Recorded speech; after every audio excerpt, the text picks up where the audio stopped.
found is that the more we did exegesis on the lessons, and the more they gave feedback on the sermon, their feedback got better as they knew the depth of the scriptures. Their feedback got clearer. Their feedback turned not only into feedback, but in questions about meaning, and deeper questions about meaning. So this went on for about 2 years. And then the parishioners who came to the Bible study started to ask, where can we learn more about this? And I said, well, you could take EFM. What's that? So I explained what EFM was. Within a year, we had 3 EFM groups. And the Bible study disbanded because the people who wanted to do the Bible study were now in EFM. And to be perfectly blunt, I couldn't get away with anything in my sermons. Everybody knew too much. So so there was no cheating there. But what it led me to think over the last couple of years is, how could we apply that model to the church today? And Peter can tell you a little bit about this in a couple minutes. One of the things we did is we applied for a grant from the Lilly Foundation to develop a program like this for any church that wanted to try it. They would do exegesis around passages for 4 weeks, and then they would do feedback on preaching, so that the parishioners were giving their feedback not from nice sermon, pastor, but from an understanding of Scripture. And we're gonna try that out. I've got a flyer about it that we will share with you if I can find it.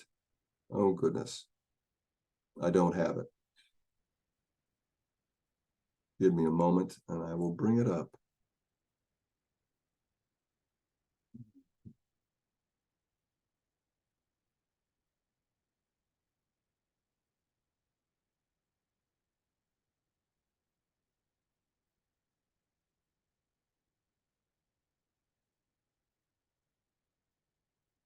I thought I had saved that. I guess I had not.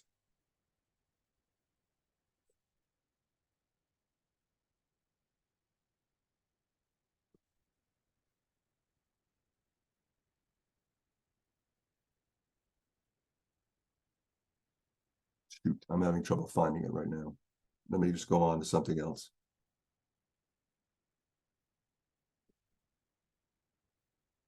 I apologize. Okay. We created a program whereby we train lay people in exegesis so they can be educated and give helpful feedback on the preaching. Peter, you want to say a little bit about it? You wrote the grant for us. I'm going to turn it over to you for a minute while I look for this. Yeah, absolutely. Stephen had a really good model there, which, as you heard, was really successful, because the best example of that, or demonstration of that, was so many people signed up for EFM and went on to deepen their understanding and their faith. So we were invited by the Lilly Foundation to write a grant. And it seemed to us that this was a wonderful program whose time probably had come to simply try to clone what Stephen had developed and sort of road tested in his parish, and simply take it out to the wider church. So the Lilly Foundation is very gracious. We got a very large grant for 5 years to essentially develop a working model of this program and then take it out to the wider church. And so that's what we're doing at the moment. We have a pilot program that I think is in something like 8 or 10 parishes, or will begin in summer and fall in 8 or 10 parishes. And then it will expand from there and become more broadly available. So I really think that this is an important step towards something that the Episcopal Church really needs to do, which is to empower laity and bring laity much more actively into the equation, and give them a role and make them feel valued, and also give them a deeper understanding, in a sense, sort of narrowing the gap between the table and the pews. So that's what this program is doing, and it's all based on Stephen's successful trial and concept at St. Patrick's in Dublin, Ohio. Over to you, Stephen. Okay, thanks, Peter. Thank you so much.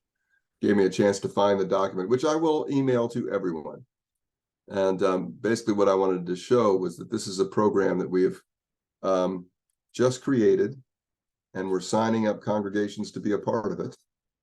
And we hope that if you're interested, that you would sign up. In the meantime, what I want to do is I want to go over a very, well, I don't know if it's simple, but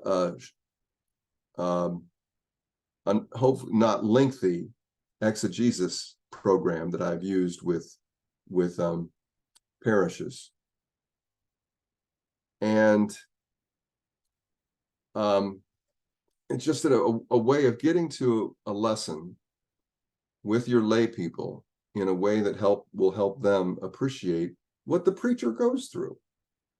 I mean, we all know what we go through, trying to figure out from these lessons, what in the heck are we going to say? How does this make sense in our day and age? And it's tough, and we delve into the meaning over and over again and think about it, and we stew on it, and we wonder about it. We wonder about it from our own perspectives, and then we, put our own perspectives aside and try to view it with new eyes and new ways of looking at it. And, sometimes we get to Saturday at 5 o'clock and we still got nothing because we've been messing around trying to figure out what it all means. And so here's a sample introduction to exegesis that I've done with parishes, not just my own, but other parishes that have tried this idea of giving feedback to the preacher. And it's about teaching them to do exegesis, which literally means drawing out the meaning, which is opposed to eisegesis, reading in a meaning. You can't separate the two, but we really try to bring ourselves and our biases and preconceived notions, we have to bring them to scripture whether we like it or not. And as a result, we're really tempted to find the meaning we want than the meaning that may be there. So I gave a few tasks or questions to review, to think about exegesis. And the easiest one, I think, is where the story falls in the pattern of that particular book, looking especially at what may immediately precede or follow the text studied. For example, the transfiguration in the synoptic gospels always falls at the end of Jesus' Galilean ministry and just before he goes to Jerusalem. So it signifies Jesus' intention to go to Jerusalem and the heavenly support he receives to fortify him for the journey. I mean, that's an example of a text that's placed in a certain point in the particular book to create a context. So, and I'm going to open this up as I go. Can anybody else think of one where what comes before and what comes after really influences the meaning of the text you're studying? I would say the gospel passages for the last 3 weeks. Oh, yes. Say some more. Well, and just if you start preaching the parables without having talked about the fact that Jesus is the new kid in town, rides in, people are praising him. I'm new in town. What do? I go to the temple and I start flipping tables and whipping folks. Okay. It provides context for why the Pharisees might be challenging his authority and what authority they're actually challenging. So, and so that in that context, then, the parables, we can begin to speak about the parables as a connected response to the questions about authority. hold on to that one, because when we talk about his historical relations to previous scriptures, I want to say something about those parables that we've been reading recently. So don't let that go, Fred. And if I forget about it, remind me. So others, example of where the text that comes before and after. Go ahead. Sorry, I have two ideas. One is when the specific pericope that's prescribed in the lectionary ends where it doesn't make sense, or like it includes a sentence from what really belongs next, or something like that, where they cut it off at the wrong place, or at least wrong to me. Yes. So I think that's a really important thing to point out to people. My favorite one is probably like for funerals, when people say they want the scripture about many mansions. You know, my father has many, has a room prepared, and then it ends with except through me, and it doesn't go on with the next bit. So that's one. And then the other would be, you know, if you're teaching people about the lectionary follows the life of Jesus, but it repeats certain things at certain seasons also. Yes. And so like preaching about what's happening with Jesus teaching at one point in in a different season is different, like how the readings about the transfiguration come up at two different spots, things like that. So I think that kind of context is really important to point out, and it helps people see why it fits in the wider picture of the life of the church. Yes. Okay, did I hit stop sharing? I just lost the document. Okay, here we go. It just disappeared. Thank you. That's true. That's right. That's great. Great stuff. Stephen, do we need the document again? I got it. To show something else. No, I got it. It Okay. went away. I don't know why. Well, because we can't see each other when if you're not actually using the document, we need to. I'd like to see each other. Oh, okay. Oh, okay. I got you. Okay, great. So, well, yes. Well, let me get to the next one. The historical context of the events being reported. An example I use is the Old Testament often represents major events like Exodus and Babylonian conquest exile. Every Genesis crisis seems to happen during a time of famine. I never noticed that until about 10 years ago. Wait a minute. How come there's always a famine? There you go. Outside stressors make the internal stressors of Canaan Place a reality. New Testament texts constantly reference the Greco-Roman world, such as Bartimaeus. This is my favorite. You know, the blind beggar, who is the son of Timaeus. Timaeus was a character in Plato's dialogues.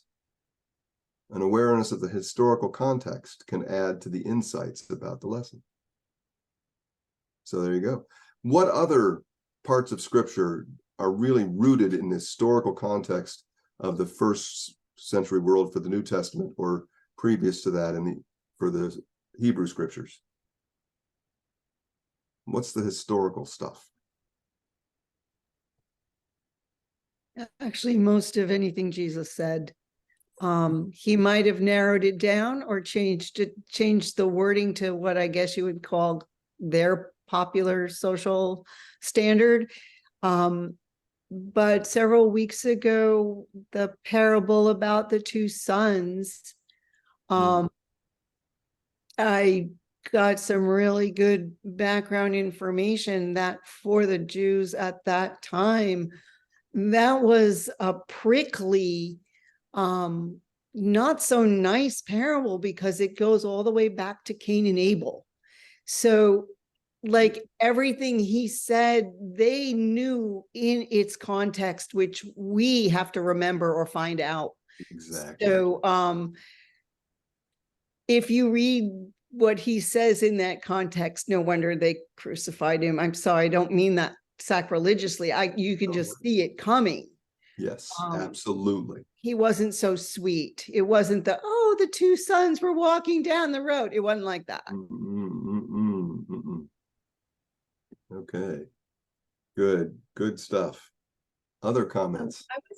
I was going to say, one of the things I like to keep in context, particularly in the New Testament readings, is the importance when we're looking at the epistles to understand that they're written to different congregations, each with a different context, and also that we only have one side of the conversation, and it's like a dialogue where we only have the letter that is the answer. We don't have the letter that is the question. And to keep that in mind, particularly when we come to some of the more challenging passages where it seems like they're referencing something that we don't have, because they are referencing something that we don't have.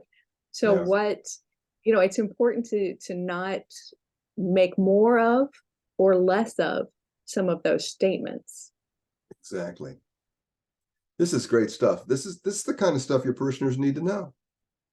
And if you help educate them in this kind of stuff, they're going to give you great feedback on your sermon. As a matter of fact, they're going to help you write your sermon. Other comments?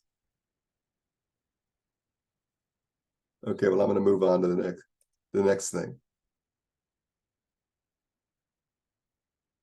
Okay. We also need to think about the historical context of the time period when the text reached its final form. And I'm just throwing, for each of these, examples of what makes for a good exegesis, I'm throwing in an example of what that statement is like. And in this case, I want to talk about John's gospel. It comes together in Ephesus at a time when the synagogue and the early church were separating from one another. There is incredibly harsh language in John's gospel about, quote unquote, the Jews. And it is reflective of what is happening when the text comes in its final form and what's happening around the Christian people at that time. It is not something that we can utilize or we have the right to utilize for things like genocide and the killing of Jews. I mean, that is just, it's a total misreading of John's gospel without realizing when it came to be. And so that needs to be an important part of our exegesis. When did this text come into its final form and what was going on in the church or the world at that time? Can you all give an example? Somebody else give another example.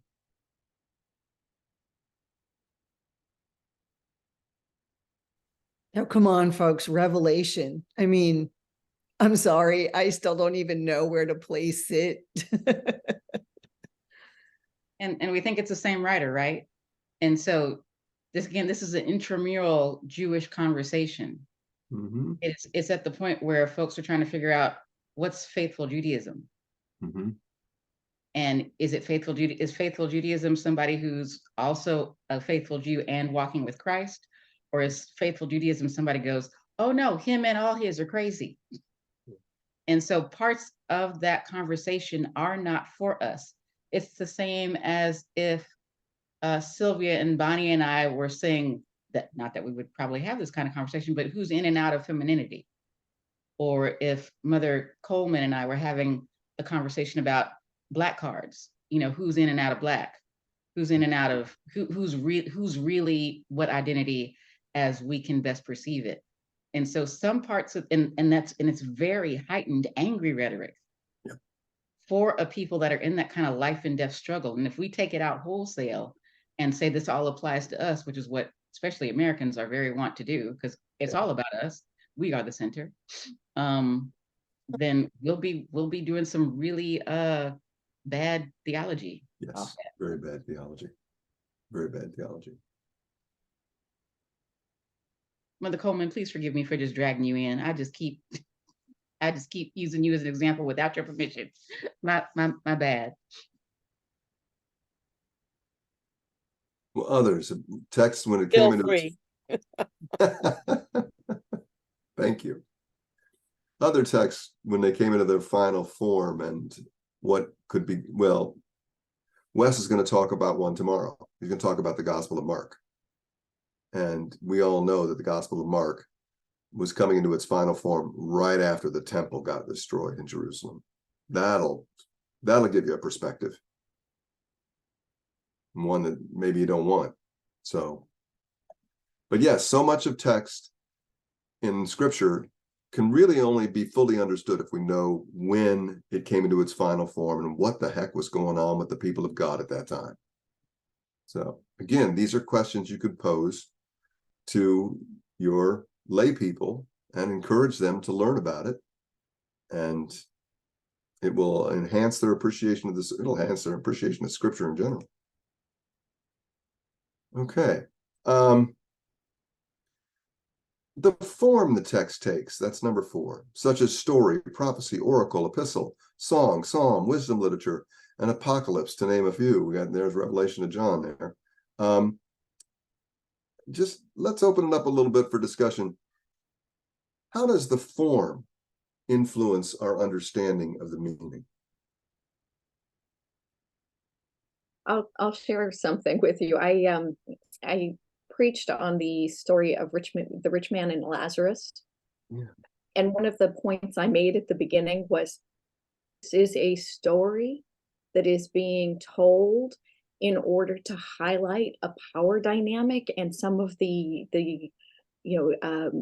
so responsibilities and privilege that were and were not properly exercised. It is not a description of the afterlife in a literal sense. And boy, did I get some comments on that. Oh, of course you did. Some saying thank you, and others saying no, you're wrong. This is what's going to happen. I know, but it's definitely stirred up a debate. Well, good. People could talk about their understandings of it and what it means to them. Others. I'm sorry.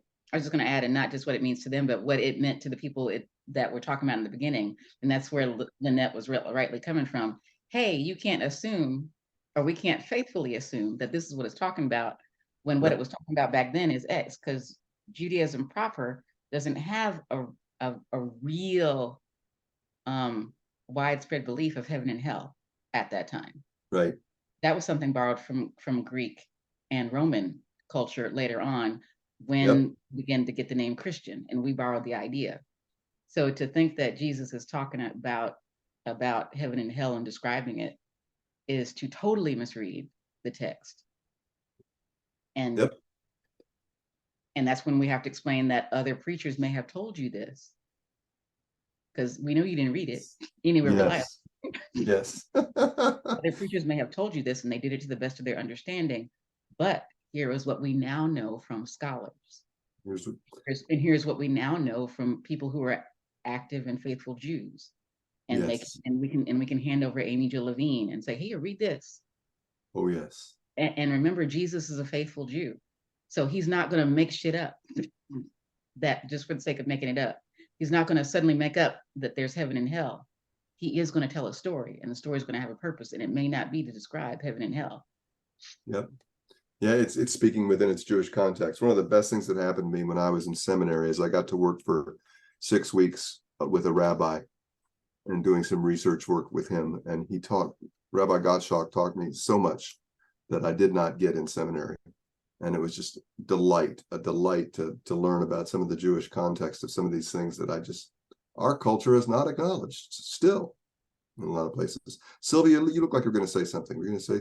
I was going to say, remind us of the conversation we had earlier today, where Dan already asked us to look at form and talked about the problem we have when we take parables and expect them to be allegories. Yes. And I mean, that's a big issue in the church constantly. And of course, it's an issue that Matthew saddled us with, particularly because he took all these parables and turned them into allegories. Yes, he did. Yep. And also it maybe expected the people he was actually talking to know enough when to separate what was rhetoric and what was real. Yeah. Okay. Oh, Fred had to leave. There's a parishioner in ER. Okay. All right. Okay, I'm just checking those. If I miss something, Nikki, would you check the chat and make sure I don't miss it? If I need to respond to something. I just realized. Okay, well, I'm going to get back to this in a minute here. Okay, here's one of my favorite things about studying scripture: the allusions to or direct quotes from parts of scripture. That, and I'm going to stop to share and talk to you all, because that's happening all the time. I mean, we think Matthew is always quoting the Old Testament because he says he is. All of scripture quotes what was written before and known.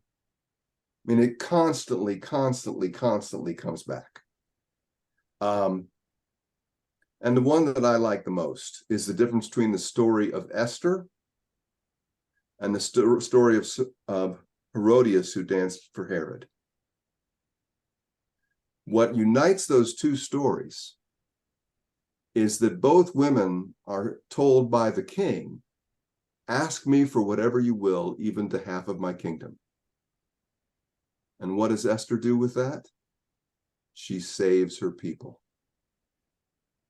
What does Herodias' mother do with that? She kills John the Baptist and betrays her people. You have to know beyond a shadow of a doubt that whenever we read that story of Herodias dancing for Herod, that when he says, ask me for whatever you want, even half of my kingdom, everybody in the first century, I mean, everybody in the first century who heard that story thought of Esther. And so this was definite contrast that was trying to be made here between those two. I'm sorry Fred's gone, because I was going to answer his question about the parables. We've been reading these parables about the two sons, about the laborers in the vineyard. And before we get to Advent, we're going to come into that one about the tenants in the vineyard and how they, did not respect the owner or send the money back. We've noticed that these are parables not about the kingdom. They are about the vineyard.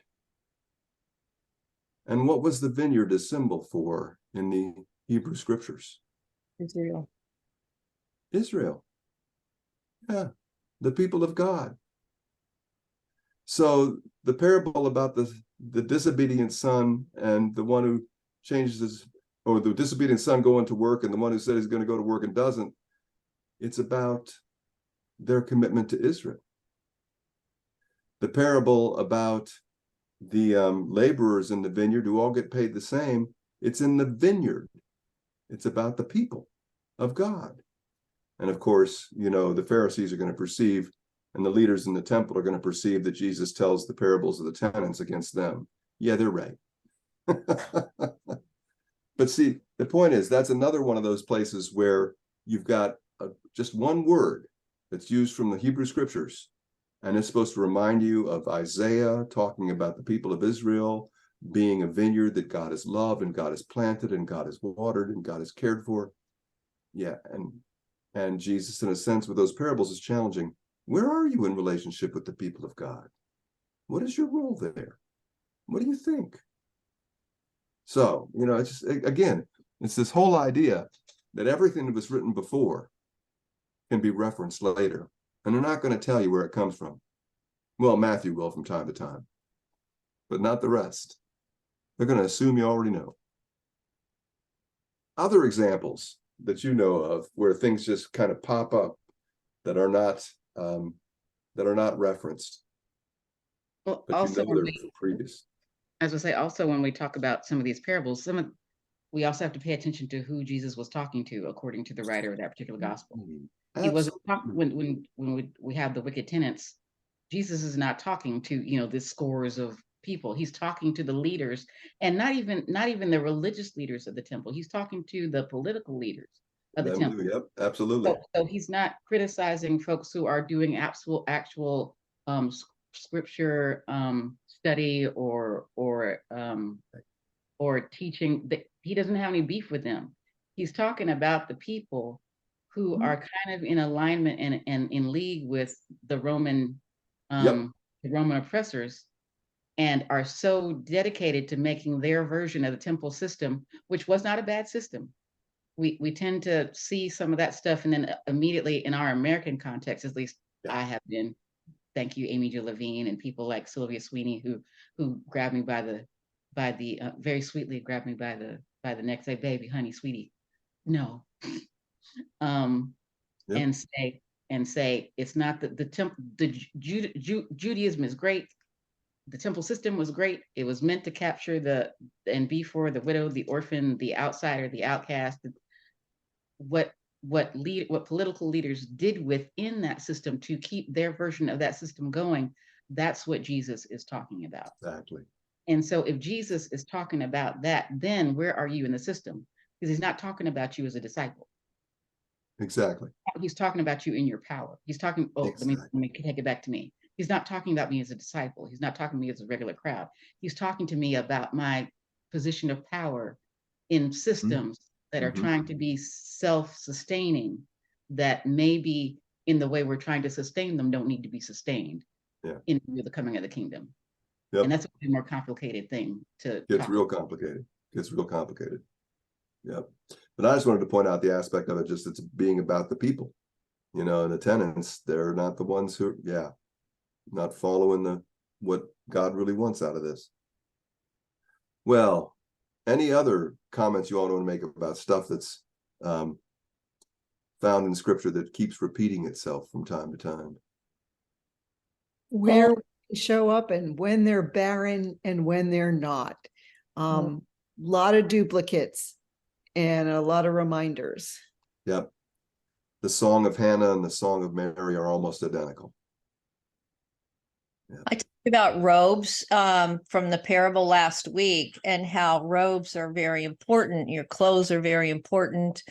And I referenced Joseph's coat, and that was used. And then when he loses his coat, his robes, when Potiphar's wife tries to grab him, and Jonathan giving David his robes, and Bartimaeus losing his, and connected that robes and clothes signify your identity. And as an interim, I brought it forward to saying, maybe that guy was just clinging to his old nostalgic street clothes instead of adopting a new identity with Christ. So maybe. I also complained because I don't have black tie dresses. All I have my penguin suits. It's all good. It's all good. No, imagine your parishioners thinking about these things with you and discussing them with you. I mean, this is the kind of thing that will help create good feedback. Okay, I'm going to share the screen again. I'm not going to go through the whole document, but a couple more things I want to do. One is an appreciation of the context of language and what words may have meant in their cultural context. I don't think we have it, Stephen. I'm sorry? I don't think you're am I not seeing something? I don't think we're sharing it. I got it on share screen. Did it stop? It's not sharing? Yeah, we're seeing it, Nikki. Oh, my bad. So it's me. Pay no attention to the woman in the corner. You got it now? Yes. Okay. Well, another thing to talk about is the context of the language and what words might have meant in their cultural context. For example, believe. In the first century, the word believe was a relational word. It meant, I give my heart. It's the same root word as beloved. In our day, we treat that word as an assent to an idea as accurate or true. So it's kind of frustrating to try and talk about the Bible when it uses the word believe so often, and you try to remind people that no, this is a relational word. This is not a word that describes fact or something like that. And other words that we still have in our text but don't have the same meaning as they did in Scripture.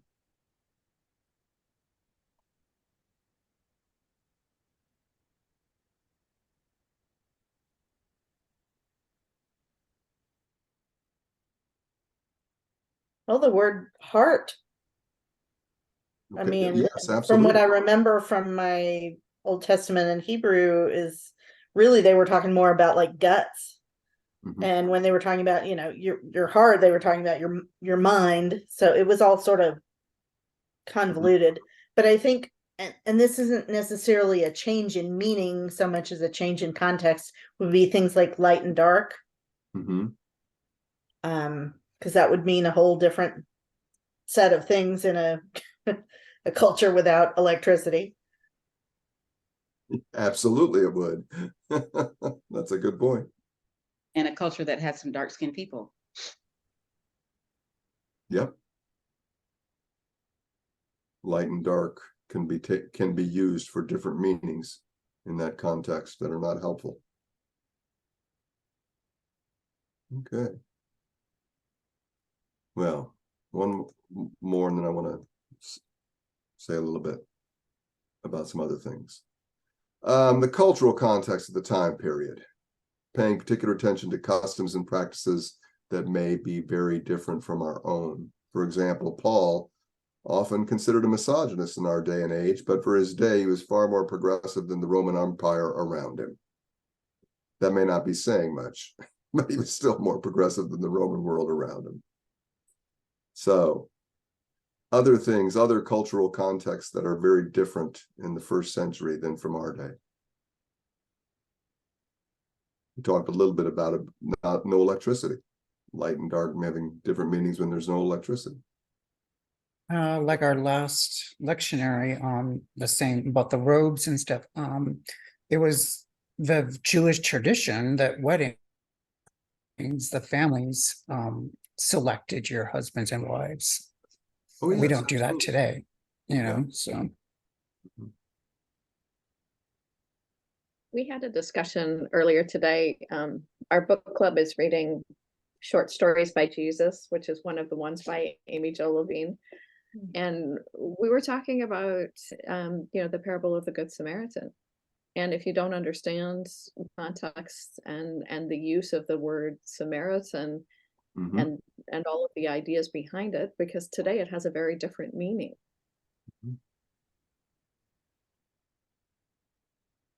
One thing that I have talked about is Jesus always refers to himself as the Son of Humanity.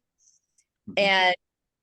And you compare that because Augustus had himself declared the son of a god. And Luke sets up that dichotomy right at the very beginning. And it's an interesting going up and coming down dichotomy that is set up by the Exactly. Well, yeah, that's another instance where there is some language that's used in the scriptures that gets reused to reinforce a meaning, to reinforce it. Other cultural contexts that are so different from our own. We don't have kings anymore, or emperors. We don't have a culture of shame. We don't in this country. There are other countries. There are other countries that do. Yeah. Well, I'm thinking of the honor system. Yeah. There was only so much honor to go around. I'm absolutely convinced that the reason Herod went ahead and killed John is because he didn't want to lose honor. He had his courtiers and guests there. He had made an oath. And if he had gone back on the oath, no matter how he felt about John, it would have compromised his relationship with the power structure of Rome. And so, he put himself in a bad position that he couldn't do anything about. There's a question in the chat for you. Thank you.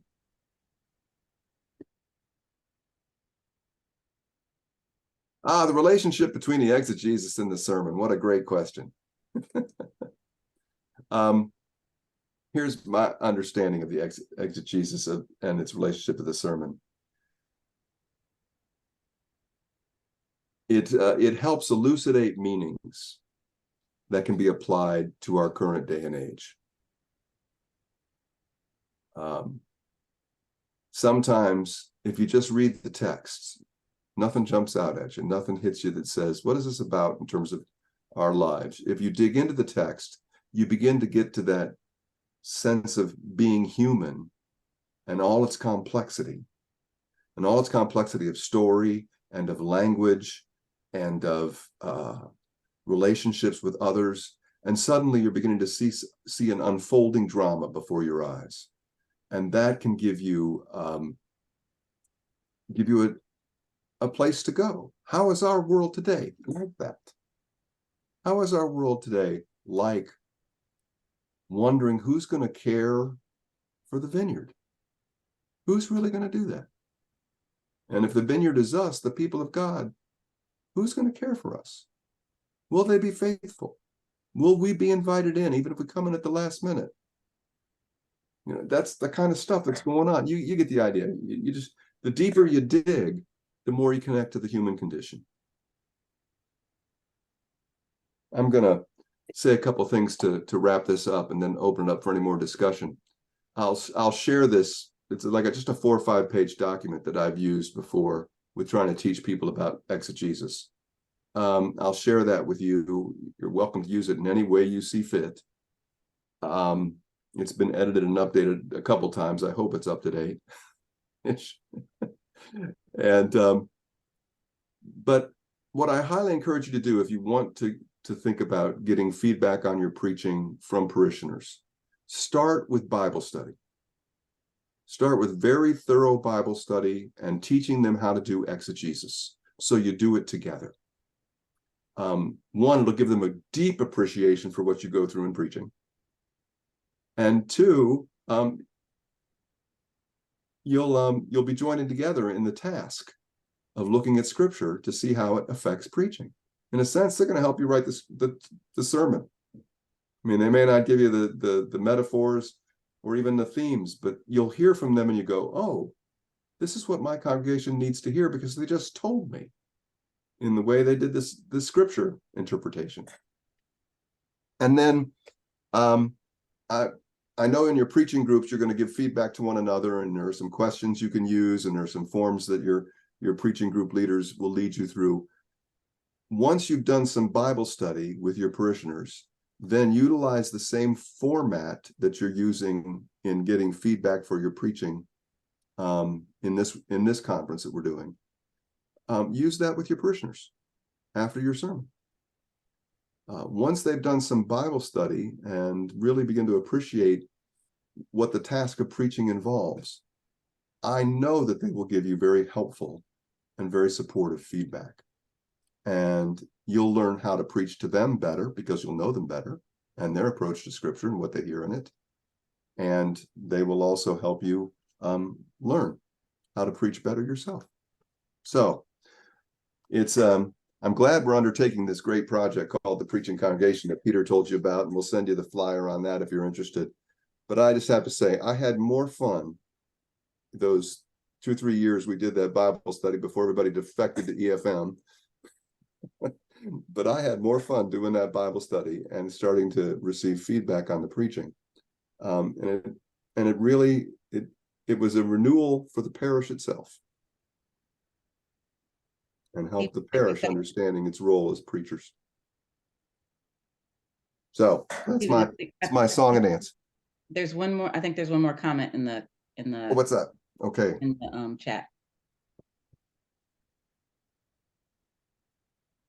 Ah, yes. So the exegesis informs the sermon, but it's not the sermon itself. Yes. If you do a lot of great exegesis, don't throw it all into your sermon. People are going to get tired of it. The metaphor I like to use, Stephen, is that if you have a house, the exegesis is the foundation. Yes. But you do not invite your guests to go down and see the foundation of your house. They see what's built up above ground, but that foundation has to be there to make the house stand and work. Yeah, yeah. I love that. I love that. Well, you know, it's okay to mention a few things, put a few things in there that people need to know to appreciate the story. I mean, you wouldn't talk about the beheading of John the Baptist without a little bit about the honor and shame culture of first century Roman Empire. You wouldn't do it without referencing Esther too. I hope you wouldn't anymore, because that's such an obvious. So, you know, there are things you can say from your exegesis. Don't let it be the sermon. The exegesis has to take us to now. And now is what the sermon's about. So, yeah, you can share it with people, because we are biblically illiterate enough that people really need some of that information because they don't know it off the top of their head anymore. But yeah, the sermon is about the here and now, how we get to that. Other comments or questions? Thank you all. You guys came up with some great stuff. Okay, well, I hope you will give this a try at some point in the future in the congregations you serve. I'm going to turn it over to Mo, who's going to lead us in our worship. And then if faculty members, if you could stay after worship